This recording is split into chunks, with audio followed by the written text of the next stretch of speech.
আসসালামু আলাইকুম প্রিয় দর্শক।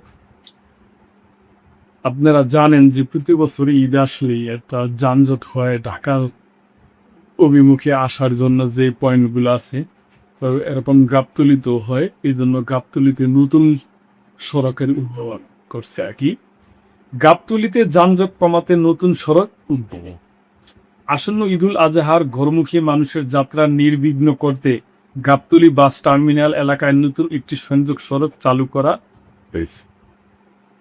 বৃহস্পতিবার বিকেলে গাবতলী ইন্টারসেকশন থেকে বাস টার্মিনাল পর্যন্ত নবনির্মিত এই সড়কের আনুষ্ঠানিক উদ্বোধন করেন ঢাকা উত্তর সিটি কর্পোরেশনের প্রশাসক শফিকুল ইসলাম খান।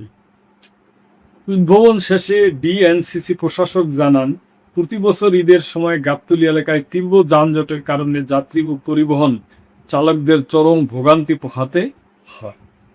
এই ভোগান্তি দূর করতে দ্রুততম সময়ে সড়কটি নির্মাণ উন্মুক্ত করার উদ্যোগ নেওয়া হয়েছে।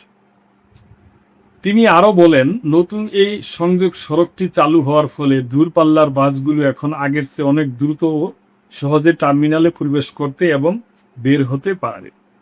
এতে যাত্রী উঠানামার সময় যেমন কমবে, তেমনি গাবতলী এলাকার দীর্ঘদিনের যানজট ও ভোগান্তি অনেকটাই কমে আসবে বলে আশা করা যাচ্ছে।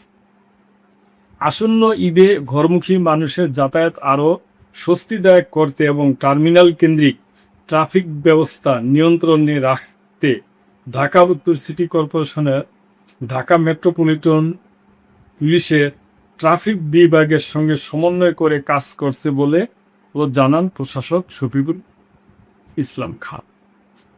তো প্রিয় দর্শক, আমরা এইটা চাই যে শুধু গাবতলী না, আরও যে যে পয়েন্ট আছে, মানে যেখানে যেখানে জ্যাম হয় ওগুলা সরকার সব দিকেই নজর দিবে আমরা আশা করি, এবং নির্বিঘ্নে ঘরমুখ মানুষ তারা যেন ঢাকা থেকে বের হইতে পারে, আবার ঈদ শেষে আসার সময় যেন সুন্দরভাবে সুশৃঙ্খলভাবে আসতে পারে, এটি আমরা চাই।